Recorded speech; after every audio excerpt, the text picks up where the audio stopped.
NSCoder Chicago. Welcome to NSCoder Chicago. Welcome to NSCoder Chicago.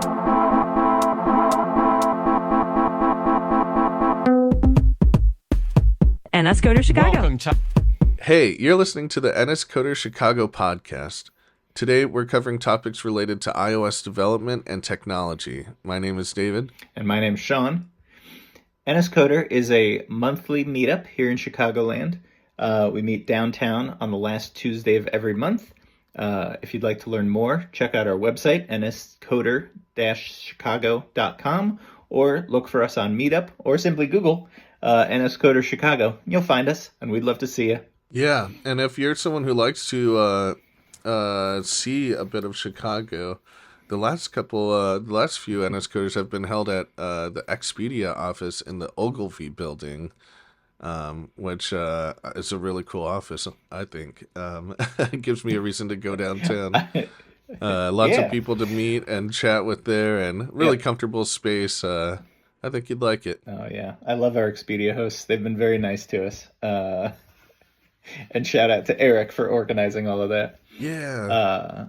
In this era of remote work, for me, it is so great to go downtown and talk to people about, the craft, the trade, Apple news. You don't get that when you're sitting in your home office, huddled over your Xcode. Right, yeah. I work pretty much from home all the time now. I think the same's true for you. Yep. Yeah, so this is like a really valuable way to just like stay up to date with other people in the industry and have that kind of community feeling. Yeah. Especially for people working from home. Yep. Well, come on down. All are welcome. Yes. NSCoder Chicago. The rumor mill has been growing around Apple's foldable phone. I saw it on macrumors.com that there's a price point they threw out, like $2,400 or something. It's coming in 2026, next year. It's going to be creaseless. It's incredible how, through supply chains, the rumor sites can get to what they think is a pretty credible picture of this product coming out. But we've talked about this, you and me and Hussein at the previous meetups. Yeah. I'm really curious, how are foldable phones selling in general? What's the market for this? Is this going to be a hit or another well-loved but not reproduced dud? Yeah, it's hard to tell, like as an iPhone user, because most of the foldable phones have been Android.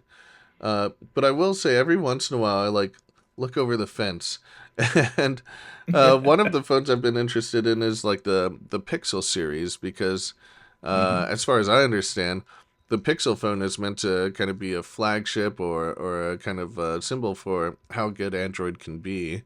Google makes both the software and the hardware, so they can kind of make sure it doesn't have some of the compromises that other carriers might be willing to kind of make in the hardware.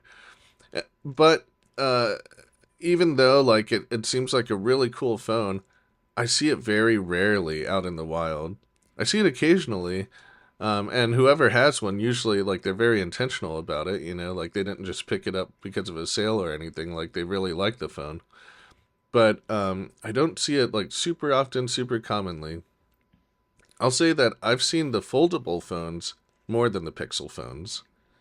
When I'm looking around, like maybe it's just because they're more recognizable, but I do see like more people just using those foldable phones like out and about. Maybe it's just because, friends of mine are interested in them too, but yeah. The one thing that I do see all the time is that they definitely have that crease. It's one of the main things that comes up every time. Yeah, if Apple can really do it creaseless, which I don't know how you would do that, but more power to them. Yeah. If anyone could do it, it's those wizards at Apple hardware. Right. I heard a little bit about how they might be doing it. There's this so basically the crease happens because of the tension in the screen, right? Mm-hmm. And that tension is going to wear away at the screen over time. I've heard that they've got like some kind of like metal plate behind the screen to absorb most of the tension, kind of relieving the tension off of the screen, which probably helps with it not degrading so fast over time. I don't know if that's true, Cool. but that's what Yeah, I've I'm not in the market for foldable phone. Well, I mean, we'll see because it's all hypothetical now. But hmm in general, I mean, my favorite iPhone ever was the 13 mini. Oh, Uh, okay. that was such a great phone. Like hmm not since what was it? Not since like the 5S Mm, has a phone felt so, just right in your hand. I see. And I get it. Like I understand. Like you can't argue with the market. What people are buying mostly are big phone. Yeah, Uh, yeah. so like there was I think it was TikTok was advertise they Motorola had purchased a ton of advertising on TikTok a couple months ago for the Motorola flip phone. I Okay. think it was like the Razr Reborn. Mm, And it was so cute, like hmm because folded up, it was really small. It had a screen on the outside, screen on the Right, inside. right. And in theory, I'm like, oh man, that'd be fun, that'd be cute. You could do stuff with, but ultimately, like, I also don't really care all that much about customization. So Mm, like, I've just written myself off. I want a sure. small phone, and I don't want to customize it. So like, it's just not for Uh, me. uh. And when you say you don't care about customization, do you mean with the whole like Android ecosystem or? Well, a little bit of both. Like customizing the with the Moto Razr 2 or Reborn or whatever it was. hmm You could do a ton of widgety sort of things on the outside. Oh, I see. And to your question, I hmm know from my own experience with iOS, there's so many widgets. You can build widgets. You can use Widgetsmith to make custom widgets. hmm My home screen is like the 7 apps that I use. Everything Nice. else lives off in like the app drawer to the side. Sure, the classic app grid from way back. Yeah. Yeah. Yeah. So anyway, so like if I unfold my phone, it's just more like I don't need this space. Sure. This is Yeah. wasted on me. Yeah. But I love I'm never gonna fault innovation in the shape of Oh phones. yeah. Like more Nice to power see to them. advancements happening. Um, Yeah. do you it sounds like you care more about having something compact instead of like having like a big beautiful screen to look at. Is that fair to say? Yeah, I've got my small device and I got big device. Okay. So like when I'm doing phone stuff, Mhm. I'm on the phone and I want the phone to be as small as possible. Mhm. And when I want a big screen, I'll just sit down at my Mac. And so Sure, like sure. there's a wide gulf there for me. It's like either this or either that. And the Mhm. more the more the two things can push in that direction, I say the better for me. Mhm. But I Yeah. know that I'm not indicative of the market. Somebody's buying foldable phones, right? They keep making them. Right, right. Yeah. They definitely are like a visual statement, kind of like we were talking about before. It's like when you see someone with a foldable phone, it's hard not to notice. Yeah. Um Unless they just never open it, which I've heard some foldable phone owners do. They just keep it closed all the time. Oh man, Um, this is a great app idea. We hmm. make an app that counts the number of times you open the phone, Yeah, assuming that that's available in the API, and sure. Yeah. then people can justify their purchase. So they'll be like, "Oh, well, I've only unfolded it 7 times in a month, so like maybe I Oh, don't need this foldable." phone." maybe. But Well, then you'll have like some of the people who will say that they still use the foldable feature way more than they actually do. yeah, Yeah. yeah. I mean, it's tough to criticize your own purchases. Right, right. Yeah. Tell me So about it with the Vision Pro, man.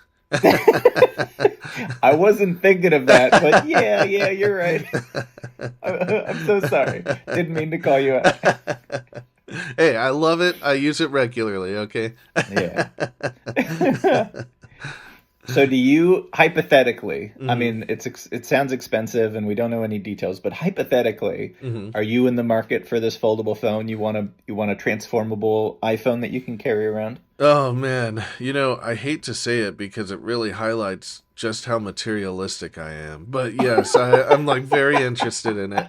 I have no Cool. reason to want a foldable phone except maybe I mentioned earlier, you sound like someone who cares about the kind of compact, ready Yeah. to go, like fit in your pocket kind of nature of it.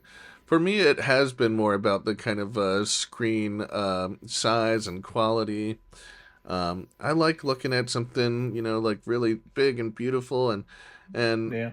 and even better if I can have something like a small tablet form factor that folds into an even smaller form factor.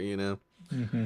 Um, and and I'll be honest, I don't use my iPad as often as I could, but I do still appreciate its bigger screen size while still having the iOS environment. I guess Yeah. it's iPad OS, but it feels like iOS. Um, and so I think if it were all one device, I'd probably be using a bigger screen more often just because I can, it's ready to go anytime. Hmm. Um, that said, I do kind of worry that like this could be like a fragmentation of the iOS software where like cuz when it flips out to that expandable screen, I guess, the layout's going to have to adjust. There's going to be a lot of apps that don't, really take advantage of that or aren't ready for it. Um, Yeah. unless, Apple's done some really clever work with the Swift UI, behind the scenes stuff. Yeah. But my feeling is that like it's going to make things look kind of janky for a bit, and our business is going to be in a rush to update for that new form factor, or is Yep. it just going to be, kind of janky for a while? Gosh. Even now, like how many apps have updated for, Vision OS native?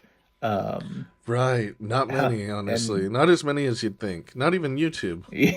yeah. Oh Yeah. yeah, that's I mean, ugh, yeah. Minecraft Um explicitly, like they could have like been a nice like 2D experience on the Vision Pro.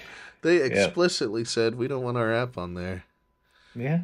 Yeah. It's I can't explain what dev teams do or do not spend their time on, but I gotta imagine if this foldable phone comes out, Mm-hmm. maybe on the smaller screen, it's giving you an iPhone Mm-hmm. size class, Right. and you open it up, and then it's serving the like iPad Mini, you Mm-hmm. know. But then if Sure. you're an iPhone app that is never updated to support to run on an iPad, Mm-hmm. does it just show smaller? Is it half screen? Is it there's yeah, so many Right. janky rough edges to think about. Yeah, and I do wonder like I mean it would be like a mini iPad mini interface, right? Or was the iPad Yeah, mini mini. Yeah, like would that be enough to really serve that screen size? Yeah, Um but I will say that the way that Swift UI feels like when you're putting it together feels like it's built with you know flexible yeah, screen sizes in mind. yeah, It's a little bit less of like being specific about how far you are from the edge, and more about just stacking things on top of each other. And they kind of fit yeah, into place the way they do. yeah. We're a long way from pixel perfect, fixed grid layouts Mm-hmm. of God years ago. Like you would have to be a pretty old, pretty stubborn app to not support at the very least auto layout and Mm-hmm. flexible sizing. Right. But like you said, even better, any newer app is probably Swift UI. I don't know. Let us know in the comments, everybody. Right. Find us. Yeah. Talk to us at NSCoder. Has Swift UI taken over yet? Yeah. One thing I've heard about the foldable iPhone is that, and this is still a rumor, but it might be using a new battery technology. And so, even though the phone itself will be thinner, uh, I guess on both sides of the foldable phone, Yeah. and less space for battery, right? Uh, Yeah. it's rumored that it's actually going to have more battery life than any of the phones before it because of this new battery technology. I don't know exactly what it is. I didn't take a note of it, but Yeah, That's kind of me exciting. neither. But I know what you're talking about. Somebody is yelling at their speaker right now and saying, "Oh, it's lithium hydride or something." Sure. Because yeah, I don't follow battery technology closely, but I saw that rumor, hmm and I think it was MKBHD reviewed. I believe it was the latest OnePlus phone, Okay. and it has the latest chemistry, Oh, okay. and the battery life was just like, I don't know. It was like a generational leap in battery capacity, Wow. and Okay. so So it's yeah, already I kind of mean. proving itself in the market, this new Yeah, technology. nobody's gonna complain about more battery life. Yeah, bring it Right. on. Yeah. That's awesome. Speaking of like the thinness of each side of the foldable, I also heard that Apple might be going for the thinnest Apple device that they've ever made. Ooh. Yeah, kind of exciting. And if the air is any indication, like hopefully it won't be too bendable either. No bend gate or anything. You know that meme where it's Barack Obama giving the Presidential Medal of Freedom to himself, Yeah. where they photoshopped it so it's two Barack Obamas. Yeah. Uh, Is that Apple? that's what I think of. Yeah, every time Apple's like, "We made the thinnest phone ever. We made the thinnest iPad ever." Yeah. I'm Yeah. like, "Yeah, congrats. Nobody else was." Yeah, I think I started to notice like a few years ago, and ever since then, they every WWDC or every iPhone event, it's Yep. this is our best device ever, and they say it every I single mean, time. It starts to mean they're not. nothing, I but guess they're not wrong. yeah, yeah. I mean, I'm glad that they can keep saying. Can you imagine if they went in the opposite direction? This isn't as good as last year, but it's almost our best uh, device ever. Oh, their marketing teams would figure out a way to twist it a Yeah, little. You know, probably. Yeah. this phone is worse in some ways, but it's better in all these other more important ways. Yeah, It's the best ever. it's the best phone ever if you look at it from a certain angle. I mean, we're living in the future. Every year is the best ever. Yeah. Though I am very tempted about this Yeah, it's foldable phone. exciting. I think I'm probably gonna get it. Are you set Did on not getting it, or are you a little bit tempted? I mean, so did this?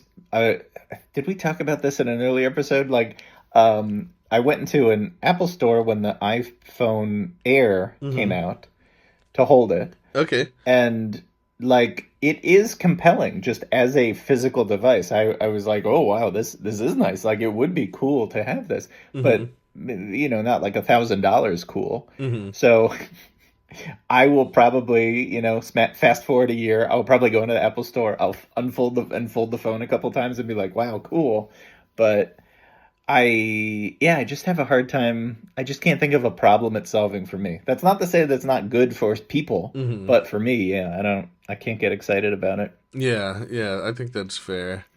Um, yeah, it sounds like you've got good reasons for the phones that you pick out, whether it's like just carrying it around easier. Like for me, it's just like, ooh, shiny, you know. Yeah, exactly. Yeah, I mean, for years, it was just top of the line phone comes out, I buy it, no matter what. Sure. Yeah. Yeah. But yeah, it was when the 13 mini came out, I hmm stuck with that one for about 4 years Mm. until finally upgrading. Um, Yeah. Yeah. I'll say I remember yeah, upgrading to the 11 Pro from the 10. yeah, Actually, it might have even been the 10s. I don't know if it was like I don't know if I was upgrading every generation at that point. But yeah. then the 12 came out. Um, I assume they didn't skip any numbers there. 13, 14, 15. And Yeah, it's like I literally I had zero temptation to upgrade after the 11 Pro for the longest time. yeah. And even this last one, I guess the 17 Pro that I have now, um, I like barely felt like that was tempting. Yeah. Maybe because it had like nicer cameras, and for me, honestly, I was starting to notice the performance of my older phone was getting worse. Yeah. Um, but yeah, I think yeah, I just stopped being excited about the upgrades for a while, and so maybe that's another reason why I'm interested in the foldable phone is because it just makes Yeah. things a little more exciting again. Good point. Yeah. Hmm. Well, why upgrade? You bought the best phone that Apple ever made Yeah. up until that point. Right. Yeah, yeah. They only let you say that for so long, unless you pay them. Yeah. Well, yeah, the hardware is so good, and at Apple scale, Hmm. there are so many billions of people with iPhones that Oh yeah. like they release a new one, and a certain amount are just automatically going to upgrade, and then there's Right. some that are on the fence that are going to upgrade, and then Yeah. um, the hardware is great, but like it's not it's not night and day like it used to be. Like Yeah. just the leaps and bounds from like the iPhone Hmm. 3G to the iPhone 3GS Hmm. was like it was like, suddenly I could see, Yeah. that phone was so fast. Oh yeah. You start to get a sense that like maybe they've packed as much as they can into these things. Oh no. Yeah, But don't let who's the hardware guy? Turnus? Turnus will be like, hell no, we're going faster. yeah. I'm curious where we'll be in a few more years. Another thing that I wonder about is like, did the updates get boring because of that reason of like it's just harder to like pack in more functionality at this point? Or is it Yeah. because like it's hard not to wonder if this is just how like Tim Cook prefers it, you know? Maybe. Yeah. Maybe it's a little bit of like this is working. We're the best phone out there. We don't need to be much better, so let's keep doing what we're doing. Um, Yeah.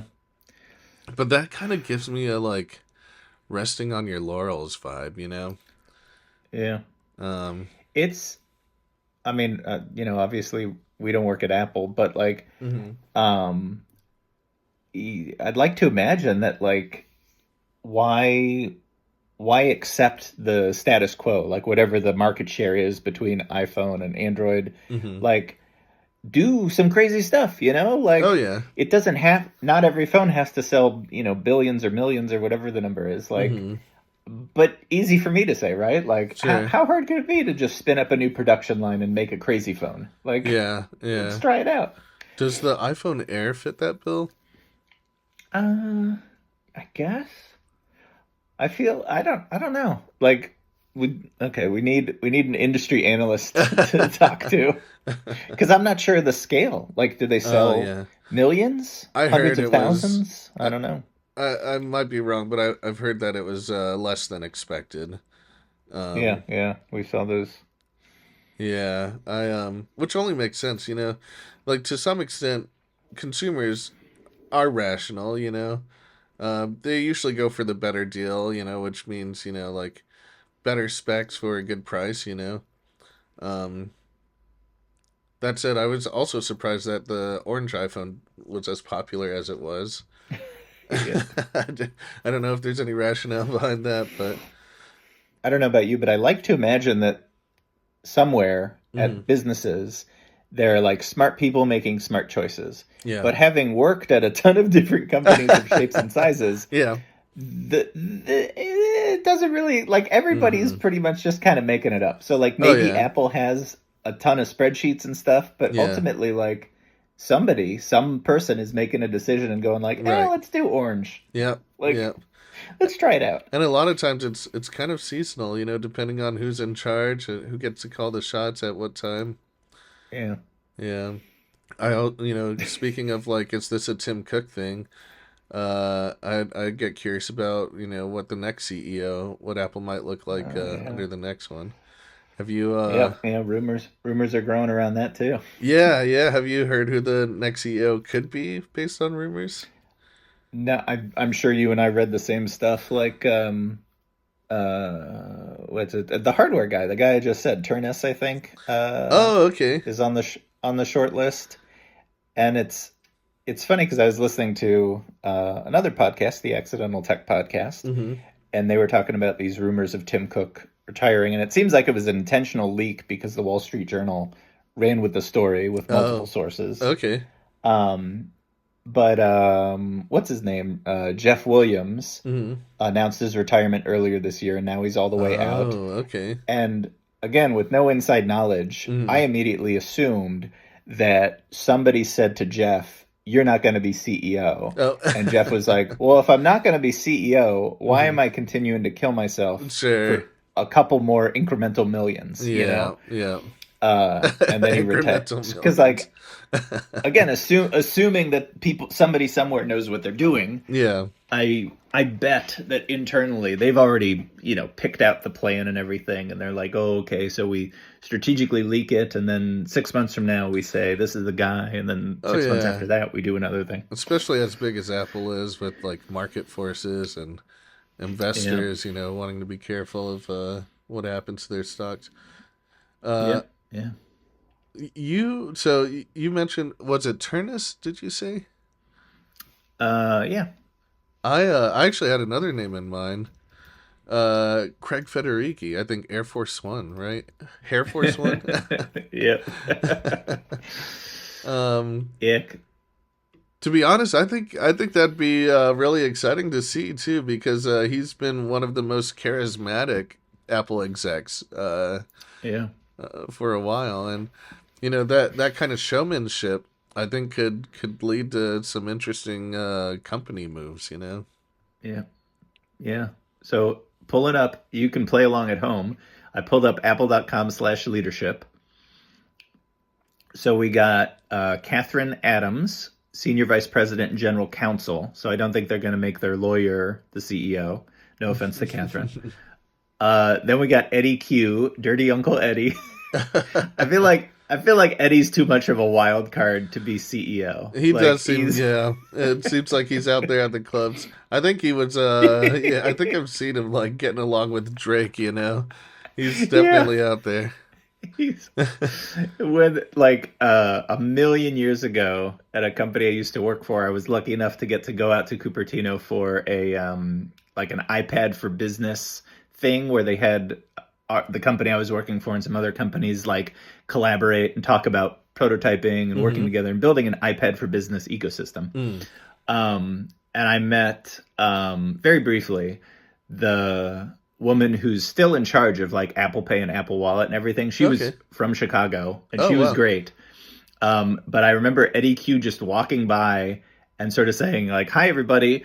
And he had not like a Hawaiian shirt, but like a short sleeved collared shirt that was like unbuttoned way too far. And he looked like he would just like, I don't know, he just looks like your uncle, You're like, oh, that crazy guy. Yeah. He does have that energy, even on stage. That's funny. Yeah. I mean, and going down the list, we got Craig Federighi, we got John Giannanera, who's the machine learning guy. I don't think they're going to put him in charge. Well, so before we skip over him, I'm excited about the possibility of Craig Federighi. What do you think about that? Yeah. I think so. This is like I'm trying to if you can't say nice things, don't say it. I love the public persona of Craig Federighi, but Apple software is the worst part of Apple nowadays. It's still really good. I see. Yeah. But I think their operations are top notch. Their content is top notch. Their hardware is incredible, and the software is fine. Like I've never built an operating system, but like it's fine. Yeah. Yeah. It's not like people aren't pointing to it as like the shiny ideal that maybe Apple used to be. Definitely gets more complaints in terms of quality these days. Who else we got? Greg Joswiak. It is a marketing guy. Could be CEO. Sure. Maybe. Yeah. Might get back to Apple's more creative roots. They've been pretty logistics oriented lately. Yeah. There's nobody. I mean, I should stop. We should just take it as read that I'm not in these meetings because I keep saying like I'm not an Apple, but like looking at the list of leadership, and other smart people have pointed this out. There is not a design chief. Nobody really owns like good taste, which is I say that a lot. Good taste is really important. It's spread across software, hardware, marketing, services, and I'm sure they all collaborate just fine, Mm-hmm. but there is nobody whose full-time job it is to care about like the touch, the feel, the Mm-hmm. of the whole thing, not just the Mm-hmm. hardware, not just the services, not just the software, Mm-hmm. Yeah. Is that a normal part of other businesses or? I don't know every business, but generally the CEO Mm-hmm. is the arbiter of good taste, Right, right. but it depends. Sometimes you have a chief product officer Mm-hmm. or a chief technology officer that's like head of product by default. Mm-hmm.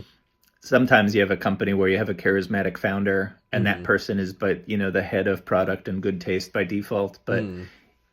yeah, I mean, look at the software that comes out of most companies and you'll see that there's probably not somebody with good taste in there. Right, right. Definitely room for that kind of position.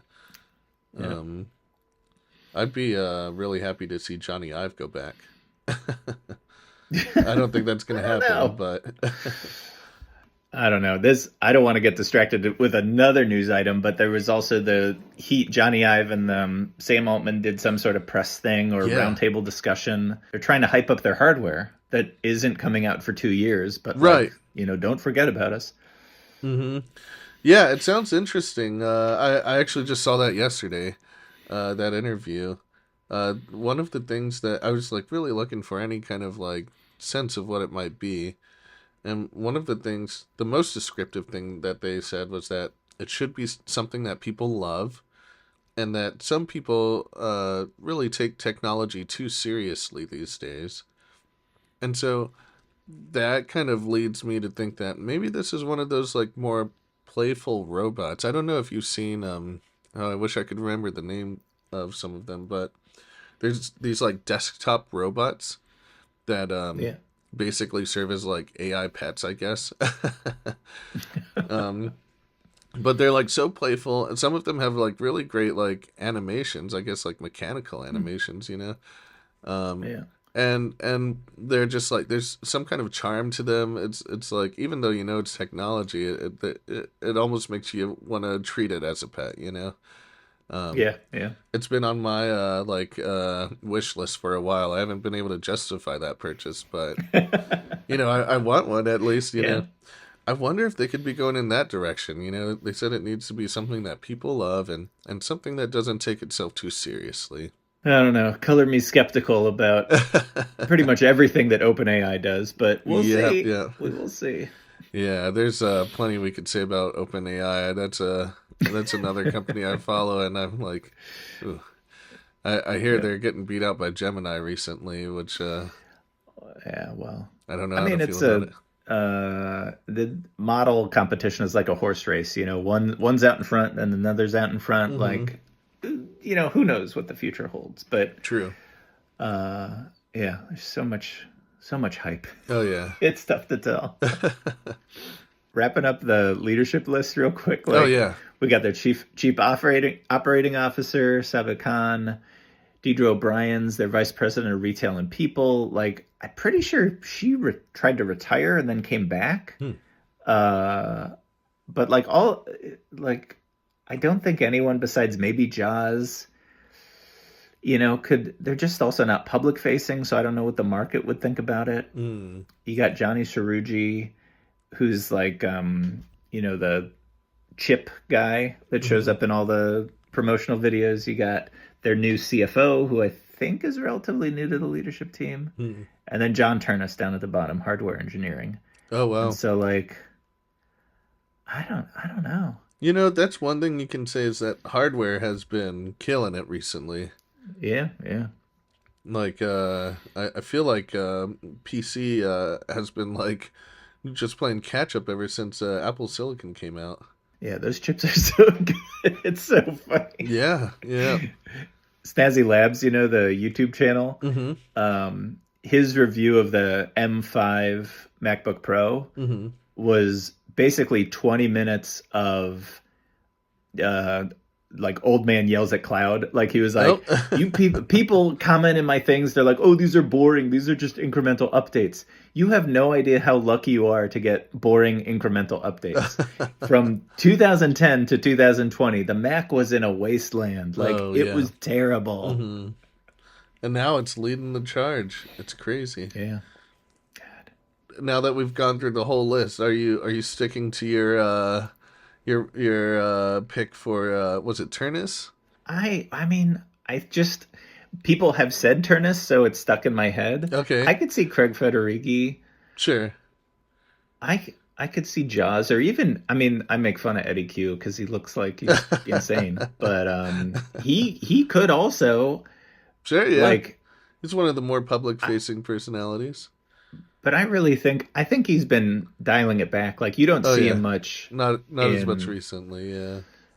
Like, to people on the street, I think if you showed a picture of Tim Cook, people would be like, "Oh yeah, that's Tim Apple." Sure, you know, yeah. Craig Tim Federighi. Apple, They yeah. might have some recognition. Mm-hmm. John Turnus, maybe. I don't know. You want to place a bet? Without really following any of the executives very closely, the only one who would make, any kind of sense to me is probably Craig Federighi, just because he's been such a loud character in the video events. And sometimes it almost seems like he's like the second spokesperson next to Tim Cook. I know that that last one, was it the last WWDC or iPhone announcement? They had that like F1 racetrack. Wasn't he like the driver in that car? Yep. Like, I mean, if these video events have been any indication, it would make sense for him to kind of be up front for that. Yep. He does seem to have a lot of energy for it too, not just like the videos, but maybe like just passion for the company, Yeah. Us and other commentators have said who's young enough, because you need Tim Cook's 65 now. Okay. Like you need somebody that's 15 years younger, or else they really can't be CEO for all that long. I mean, I don't know. Yeah, good point. Yeah. And then our perspective is only from sort of the public, so right.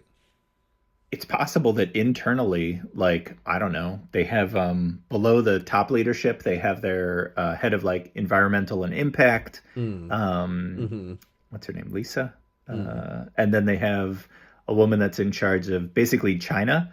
And they could also, behind the scenes, maybe they do a ton of stuff and they could be elevated. Yeah. And then it's like, a political move to say like, well, China is like, I don't know how much it is their business, 30%. So like, sure. We're going to elevate somebody who, intimately understands the market. Yeah. I mean, there are people that say China's going to take over the world. So maybe Apple's ready for it. Yep. I don't know about it, but let's see. Smash cut to a year from now, we'll both be holding a foldable phone, and Apple will have hired some third party that we've never heard of to come in and take over. Yeah. It'll be Sam Altman. Oh no, that would kill me. You know what? Like, maybe I'm just being a little bit of a hater here, but no, you have my full permission to hate on Sam Altman. Something that kind of rubs me the wrong way is I feel like he's trying to be the next Steve Jobs. Yeah. Yeah. It feels like he wants that position, that title, that recognition really badly. Yeah. Yeah. Oh yeah, it does. It comes off as disingenuous. If you watch, It does. And the Steve Jobs Archive published or shared another unreleased interview last week. If you watch like around 95 to 2000 Steve Jobs interviews, like he's so thoughtful and absolutely prescient. Yeah. I'll be honest, like. Maybe it outs me as the Apple fan I am, but I still watch a lot of Steve Jobs interviews. Yeah. And he is a very great speaker. He's got really great arguments he makes whenever he speaks. He doesn't he doesn't really like mince words too much. He's very direct, you know. He's got a clear Yeah. point he's making every time, or you know, at least in those interviews. But I feel like the communication level, the like, you know, the points that he makes, I'd like, I'm like fully in tune with when I'm watching Steve Jobs talk. But when I'm watching Sam Altman talk, I'm like constantly like, where's this going? Yeah. You know, What is this guy talking about? right? There's a lot more God. doubt in the words I hear from Sam Yeah. Altman than you know, Steve Jobs always seemed to be so logical and so rational about the points he made. Yeah. Um, Even when you're watching, I don't know if you ever do this, but sometimes I'll watch like a YouTube video essay or something, hmm and I'm just kind of half paying attention. I'm like, yeah, those are interesting points about the movie Fargo. Okay. hmm But then you take it and get a transcript of it and then read it back. Uh-huh. And so often I realize that like this person is not saying anything. Oh, They are sure. just showing clips and then saying like the movies are good. Look at how movies are. Movies, nice, nice, nice. And I'm like, what? You know what terrifies So me? I'm what's afraid that that? like 99% of human conversation is just that. You've uncovered a deep truth. Yes. Honestly, I heard the like funniest, like it was a little bit of a jab at someone. It was like an insult, but someone said something a little bit like in that vein, and the other person responded with just like, "I would love to read that on paper." And it's just like, oh man, you know, some of the things we say are just to kind of fill space, I think. Maybe that's all this podcast is. Well, yeah. Thanks for listening. Like and subscribe.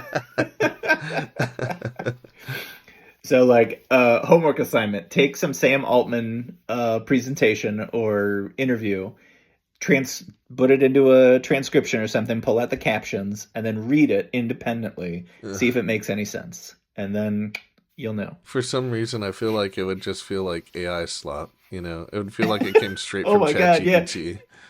He's AI all the way down. Yeah, yeah. Sam Altman is the AI. Actually, every time you use Oh my gosh. ChatGPT, you're tuning into him. You're just talking to him. Yeah.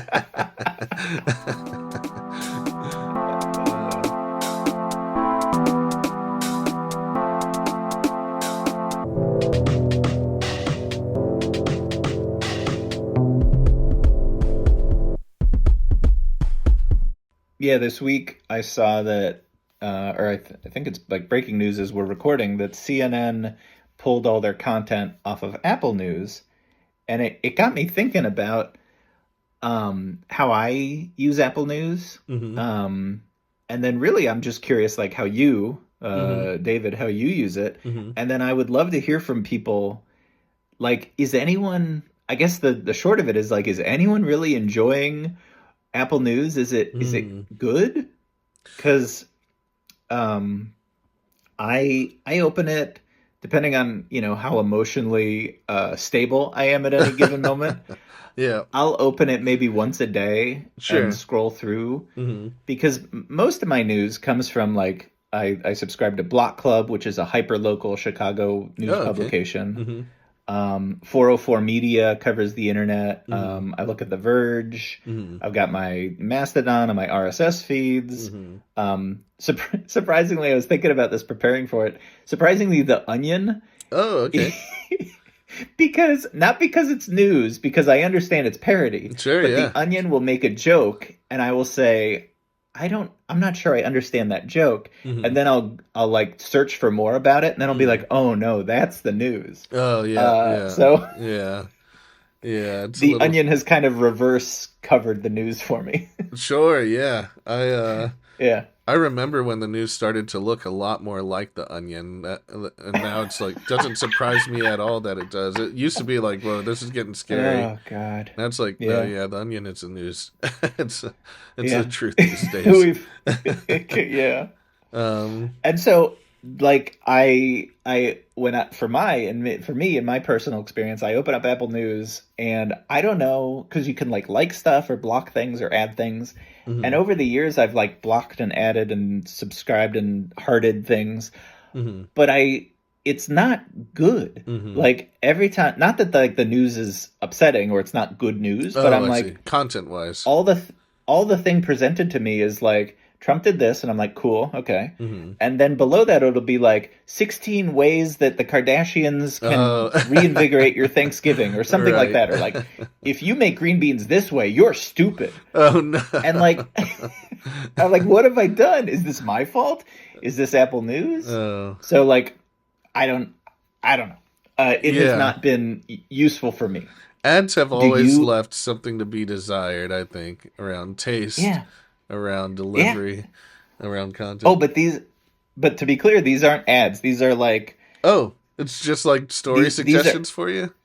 these Oh are god. articles Uh-huh. from supposedly news websites, Oh no. but it'll be like I don't know, People Magazine will be like um 18 ways like you're doing sit-ups wrong. Oh, sure. And I'm like, so these are like the news items. And then recently there's a ton of games too. So then I have to Okay. scroll past 14 games where they're like, you want to play these? And I'm like, no, I just want the news. I might have a little bit more of a filtered experience because I did not select many topics when I was setting up Apple News. I don't know if you remember that Yeah. UI when you first open it. I think Oh it's like a yeah. bunch of bubbles or was that Apple Music? I might be mixing them up, but Yeah. yeah, I think they ask you what you want to see, and I think I just immediately put technology and science, and that's it.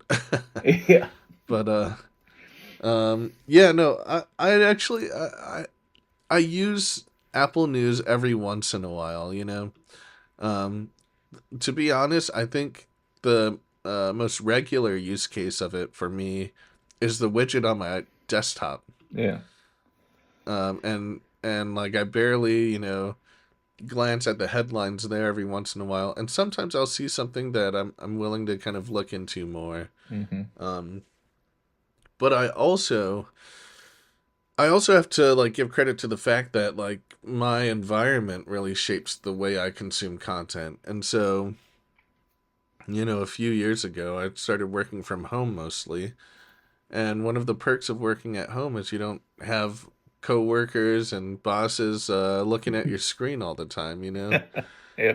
And when I was in the office, it was easier to kind of like read an entire screen of text and feel like I wasn't too distracted or too, outside of what I needed to be looking at work. For all they knew, I was looking at related blogs to whatever feature I was working on. Yeah. But at home, I don't need to kind of, be careful about that perception. And so I go straight to YouTube. Yeah.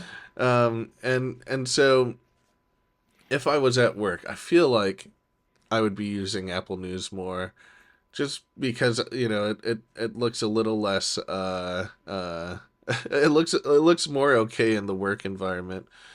Uh, I gotcha. Yeah. but yeah, I don't really know.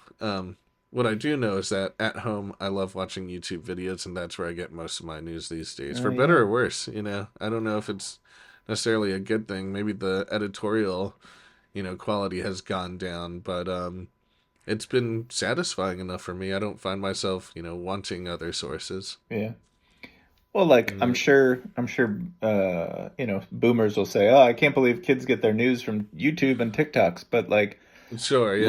like any media, big or small, Mm-hmm. you have to apply study skills and Mm-hmm. um, critical thinking to figure out Absolutely. Even is from this mainstream video news. is this video true? Is it Mm-hmm. relevant? Does this person have an axe to grind and they're trying to, push a perspective? Um, Right, right. yeah, And yeah, it's two sides where you have to kind of be willing to question what you're consuming, and then you also have to or I don't know that you have to do this, but something I do is I just am very loosely attached to anything I see. hmm I'll say that I've heard something or I've seen something, but I'm not always willing to believe that that is the truth. I don't yeah, etch that into any stone for myself. yeah. Um, And maybe that's like I don't know. Was there ever really a time where you could do that confidently, like, or has it always been propaganda? You know, Well, oh, like, man, wake up, sheeple. yeah, Yeah. Let's let's listen to some punk rock and realize that it's all capital Right. all the way down. Yeah. You know, someone's pulling the strings, but I don't want to make this a generational battle, but I will. I'm always surprised that my dad will take something at face value. hmm You know, he does not seem to apply um, a double check, mm. regardless of the input stream. It could be Oh, CNN, okay. or it could be Fox News, or hmm it could be an email, and he Mm. tends to just say like take it with the same. Like Ah, I'm like, and then I argue with him that like no, that email is written by like a crazy person. There's sure, no yeah, way that yeah, that is true, and right, even if it is true, it's presented in a way that yeah, is not correct. yeah. I think there used to be a time where people trusted that most of the content they consumed came from some kind of like legitimate source that was trying to be truthful and accurate, whether they were Yeah. right or wrong. Like even like the places, the most legitimate places, get things wrong all the time. Um, and I think there was a time where it was okay, like if you got things wrong, like if you consumed some content, you talked about it with your friends, like very few people were probably going to call you out on that, you know. And so maybe he's got like like decades of social experience that kind of allowed him to do that, and that Yeah. just continues. And versus like you and me, we're definitely super into the like information age. We're super intertwined with that, and we like Yeah. maybe it was a little bit better on the first half of that, but like these days it's like you kind of wonder if you can trust anything that you're consuming. um Yeah. Well, I think there've always been, I wish there was a better word, but like the brand mhm, of whatever you are engaging with, sure. whether that was 50 years ago, if that was CBS, ABC, NBC, hmm or the New York Times, like uh, a news outlet can have a brand, hmm but you build and lose credibility with those brands. And then nowadays, um, you know, every everything is it. I don't know. It's the irony of the modern age. Everything is on the internet. Like you can find and learn everything. You can go to a library. You can search the internet. Like it's all there. yeah, And also, nobody wants to do that. Like, why would I? yeah, Why would I yeah, want to fact check anything? I just want to lay around and. yeah. I mean, I think that most people today, or I don't know, maybe I'm just projecting. For me today, I'm okay with getting something that is mostly right or sounds accurate enough.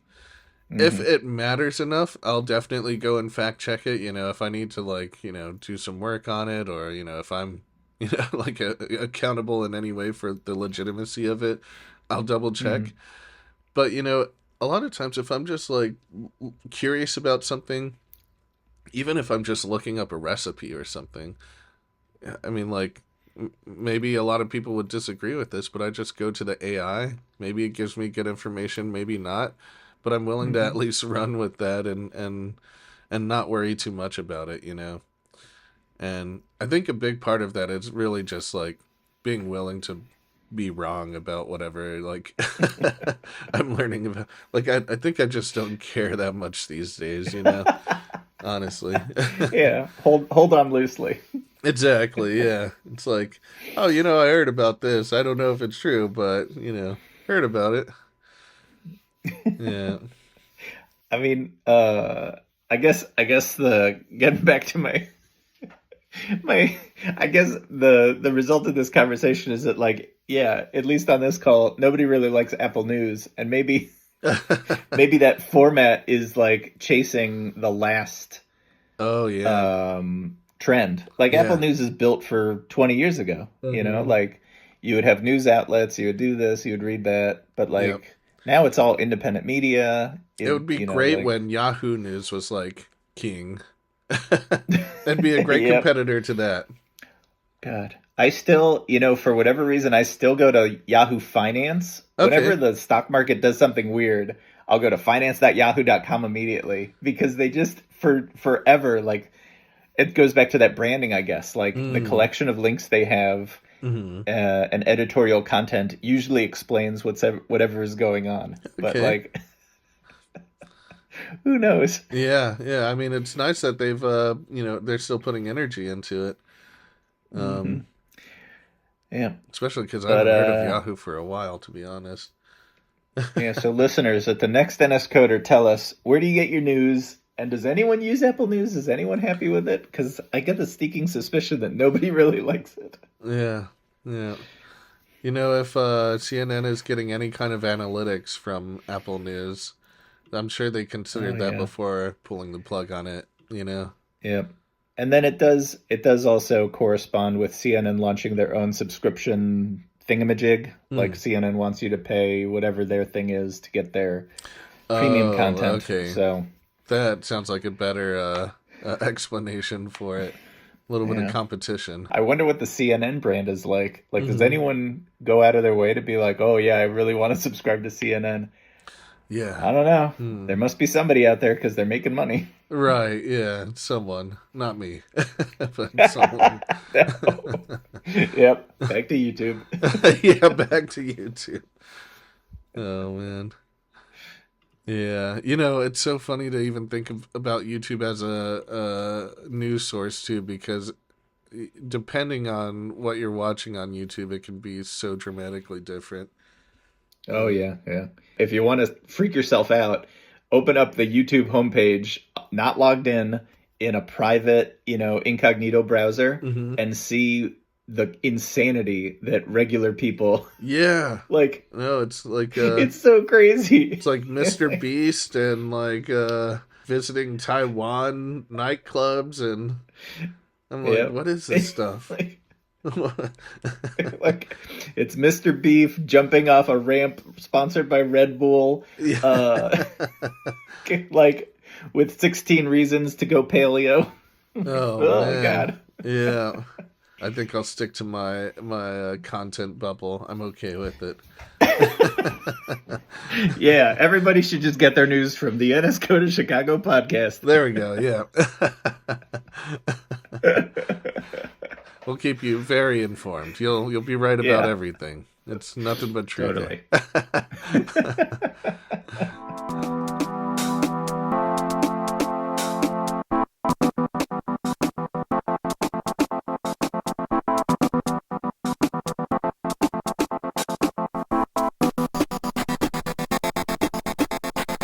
Moving on to some developer topics.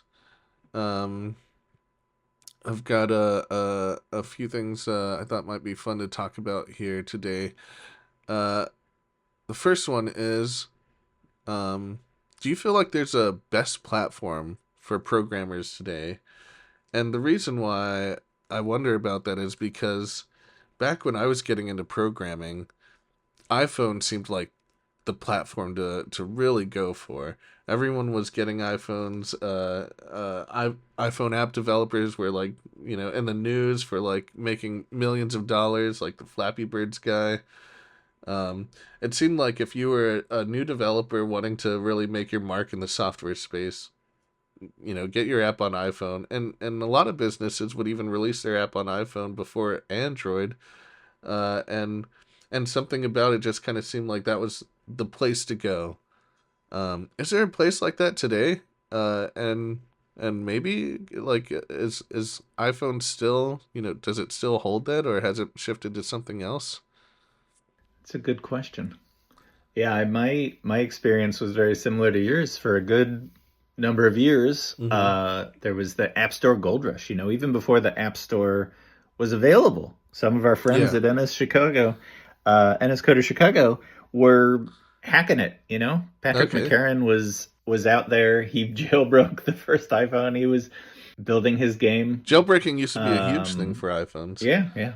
But yeah, there was so much demand. It was so hot. Not a day went by that there wasn't somebody that was like, "Oh, I made this crappy game." Mm-hmm. Um, I remember as I was like trying to build my first apps, Mm-hmm. I have a very distinct memory of reading about somebody launching like a 3D tank sort of game, like Okay. first person tank rolling around, and it was ugly. And it was top of the App Store, and this person made like Whoa. hundreds of thousands of dollars. Oh man. And so me sitting in front of Xcode just sobbing, just crying because I'm like, why won't this work? I want to be a millionaire. Yeah, yeah, yeah. There definitely felt But like a thread of like possibility there for like. I mean, I'm sure that's a little bit of what every iOS developer was thinking getting into there. Maybe I'll be one of the lucky ones that happens to make it big on the App Store. yeah, but I don't know about you, but Yeah, I never I never got rich quick. I got rich very slowly. yeah, yeah. In knowing that this topic was coming up, I looked for the Stack Overflow developer survey from last year, Mm-hmm. and the most widespread technologies from everyone are JavaScript, HTML and CSS, and then SQL. One, two, three. After that comes Python. Hmm. And so I don't know if that's indicative of just the prevalence of this, because like everyone in the entire world, more or less, Mm-hmm. will write a little bit of JavaScript in their life. Uh-huh. Or like, maybe just by the numbers, the open web is still the like number one, anyone, anywhere platform. Whether or not it's a platform that can make you money or be Mm-hmm. creatively satisfying, I Mm-hmm. don't know. But like in terms of the raw numbers, just the web is where effectively everybody is. That's a great point. You don't have to like download an app or like deal with an app store. If you become a web developer and put something out there, you can host it yourself, and anyone can access it immediately with very little friction. Yeah. Yeah, not true with iOS. If you first you have to like convince the app store that it's it's good Yeah. enough to put on the app store, Yeah. and then you have to get people to download it. Um, Yeah, maybe web development is the go-to place for releasing software these days. And the big thing about web development today versus like 15, 20 years ago is you can do a lot more on the web than you used to be able to. Um, Recently I was looking at this synthesizer software, web software, where basically you write all of the synthesizer functionality in code. Are you talking Uh, about Strudel? I think so. Yeah. Yeah. I saw a YouTube video about that and I was like, "Holy cow. It's Isn't it cool so looking? it's so incredibly powerful and it's a Yeah. REPL, so you can type live and it updates the loops, the beats, the Uh everything. huh. It's so Yep. cool." Yeah. It has visualizers included, so it looks really fun. You can kind of see what's happening very visually. Um, but I don't know that you could have built something like that like 20 years ago. And maybe you could with enough work. But the fact that things like that exist today, and like that's not even the most advanced thing that's out there probably. Like I don't know, it really speaks to the flexibility to of what you can accomplish through web Yeah. development. Yeah. Yeah. I mean, I am the biggest fan of the web as a Mm-hmm. platform, and Mm-hmm. yet I've never built anything substantial for the web personally. Like I've been a part Oh of yeah. teams and like led companies that do that. Mm-hmm. But me personally, and I talked about this on the Mm-hmm. podcast before, for whatever reason, Mac and iOS development just felt like home. Mm-hmm. Like Yeah. you didn't have to deal with a distributed system. You made an Mm-hmm. app, you had an app, you'd Mm-hmm. especially their UI frameworks, you would make the Yeah. UI and then it would just be on screen. And that was Mm-hmm. so exciting to me. Yeah. And so, And the UI looked good and oftentimes included its own animations. oh Like yeah, yeah. Yeah, it's there's a lot of polish that comes with the Apple tools. yeah. But yeah, nowadays I don't know if because I can't find a survey that's like, what do like cool kids want to do? Like, if you ask Mm-hmm. somebody that's graduating from high school or college who's into computers, Mm-hmm. what platform do you want to develop for? I Mm-hmm. I bet I have a strong Mm-hmm. feeling that they're just like whichever one makes the most money. Like I would imagine that would probably be the answer we get nowadays.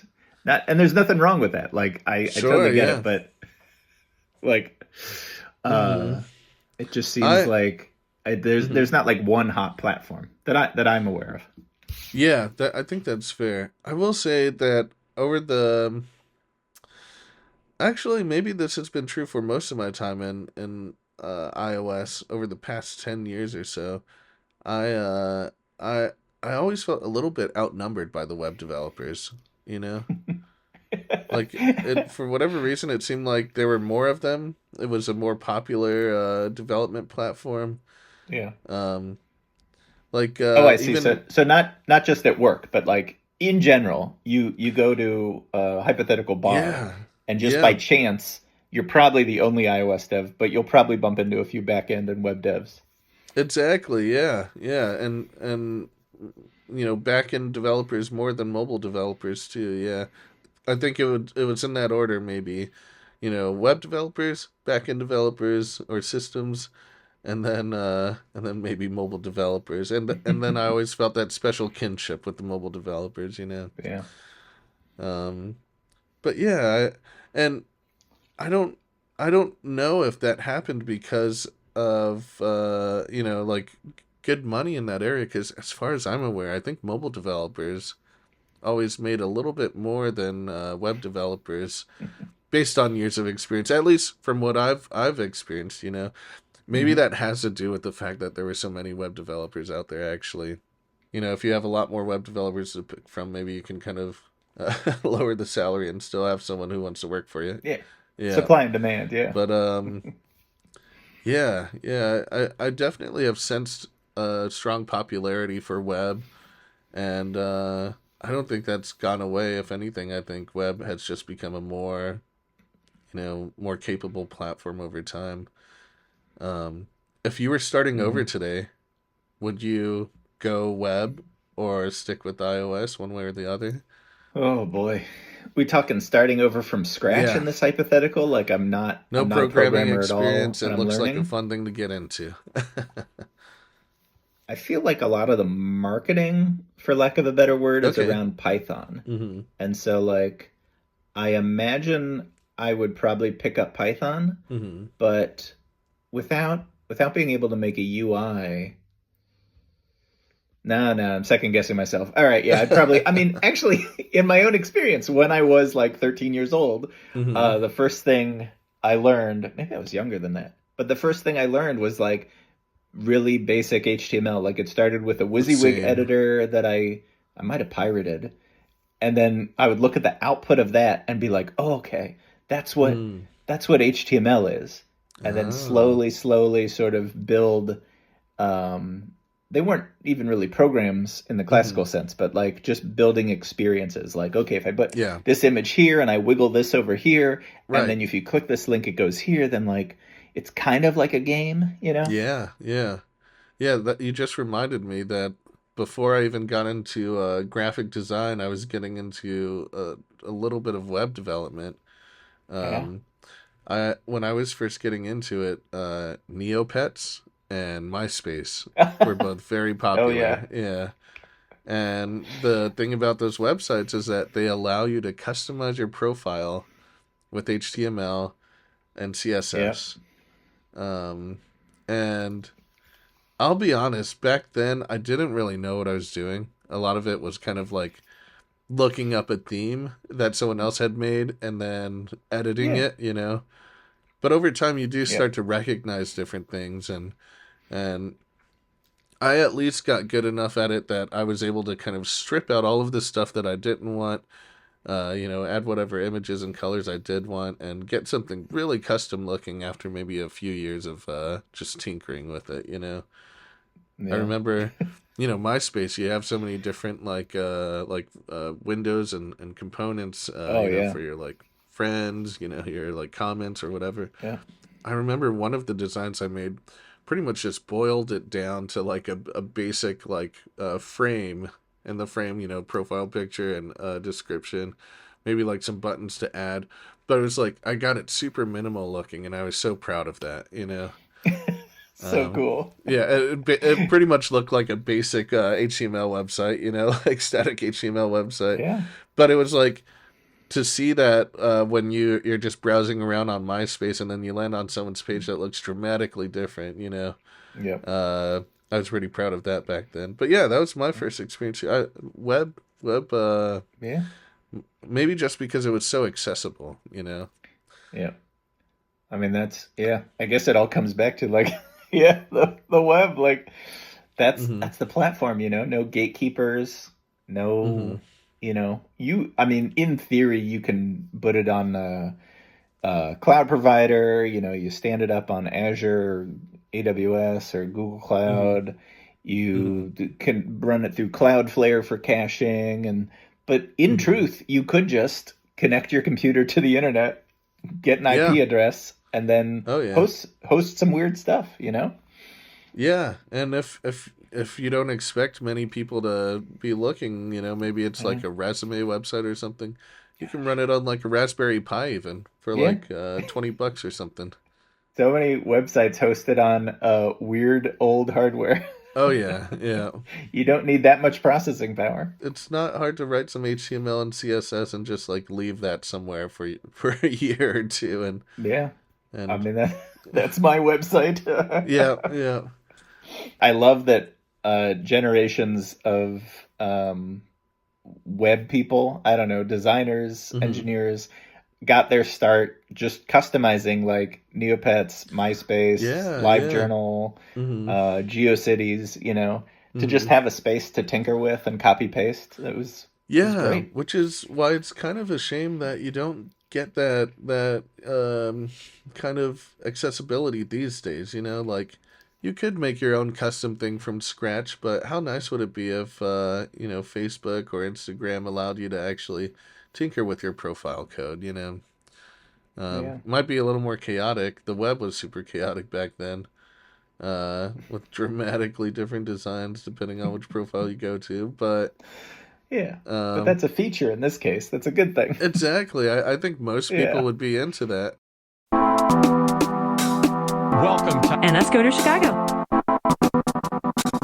Welcome to NSCoder Chicago. NSCoder Chicago. NSCoder Chicago. That's been the NSCoder Chicago podcast for this week. Thanks so much for listening. Be sure to join us on the 16th of December. We've got our annual holiday party at Logan Arcade, right off of Western and Fullerton. Just look it up. It's a barcade here in Chicago. All are welcome, whether you're just excited about the Mac or arcade games. Come say hi. And then we'll be back to our regular schedule the following month in January. For more information, check us out. Hit up our website, nscoder-chicago.com. Look for us on Meetup. And any comments on YouTube are probably the best way to get a hold of us. We'll look out for any comments there. Yes. Hope to see you guys at the holiday event.